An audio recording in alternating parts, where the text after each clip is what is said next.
শেখ হাসিনা তাকে শুধু গুম করে নাই, তাকে অপহরণ করে নাই, তাকে নিশ্চিহ্ন করতে চেয়েছে। আমি এই সভায় দাবি জানাচ্ছি, ইলিয়াস আলী, চৌধুরী আলম সহ, সুমন সহ হাজার হাজার যেসব জাতীয় নেতৃবৃন্দ, ছাত্র নেতৃবৃন্দ, যুব নেতৃবৃন্দ, যাদেরকে আমরা এখনো হাতে পাই নাই, এই অপরাধের জন্য হাসিনার আমি ফাঁসি দাবি করছি। বিচার করবেন কি করবেন না আমরা বুঝতে পেরেছি। বিচার এতদিনে 8 মাস হয়ে গেল। প্রধান উপদেষ্টা সহ এই উপদেষ্টা মন্ডলের কোন দায়িত্বশীল নেতা, উপদেষ্টা, ইলিয়াস আলী তো সাবেক সংসদ সদস্য বটে, তার বাসায় যাননি কেন? কিসের জন্য? আপনার কাজটা কি?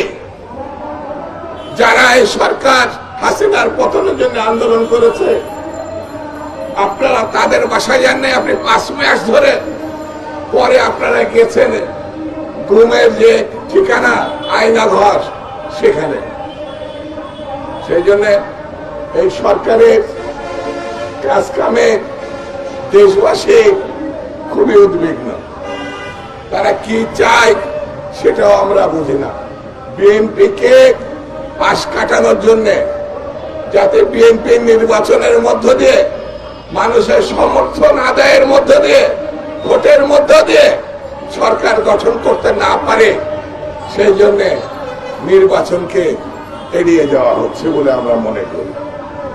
আমরা মনে করি বাংলাদেশে যে এখন অবস্থা দাঁড় করানো হয়েছে, তাতে ষড়যন্ত্রকারীরা যারা গণতন্ত্র গত 15-16 বছর ধরে ধ্বংস করেছে, নিশ্চিহ্ন করেছে, তাদেরকে কোনো না কোনো ভাবে রক্ষা করা হচ্ছে, কোনো না কোনো ভাবে ষড়যন্ত্র করার সুযোগ দেওয়া হচ্ছে।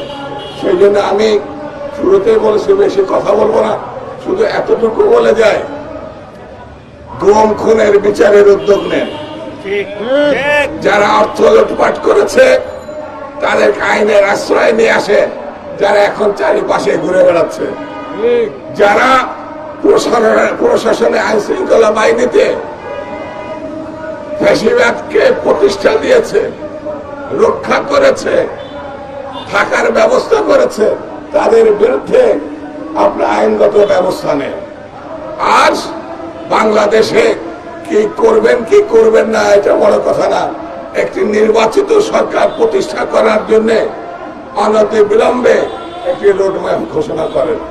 কবে নির্বাচন হবে, কোন মাসে হবে, কোন সনে হবে, আপনারা একবার ডিসেম্বর, একবার জুন, এই ফাজলামি বাদ দেন।